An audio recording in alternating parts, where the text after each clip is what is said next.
Košarku i stilizovanu dzivotsku ladu u konkurenciji 13 špivačkog osvojila Jovana Nogavica z Ruskого Kerestura, ktorá še perši raz zmahala u takej konkurenciji, ali je už veci roky aktívna u kulturi. Keľo ti toto iskustvo pomohlo u dneškajším tvojim nastupu? A pomohlo dosť, pogotovo teraz, jak som doznala, že som povezela, tá jakože trema je pošla i bolo šmelšie i ljepše tako je zvučalo. Znači u buduće veci tremi ne bude nijake? A ja še nazdavam, že ne bude, ali uzima. U konkurenciji 9 novih kompozicijov u zabavnim duhu pod umanju fahového žirija najljepša bola špivanka pod nazvu Špivam zace, za ktorú i muziku i tekst napisala Tanita Hodak, ktorá ju i odšpivala.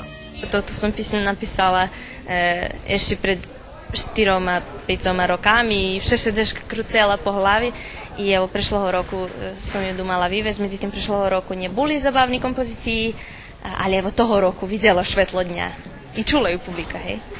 Pre nevýhodnú chvíľu treći festivalski večer otrimani u Veljkej sali Doma kulturi, u ktorej už na stredu bina znova bude polna novih vyvodzačov.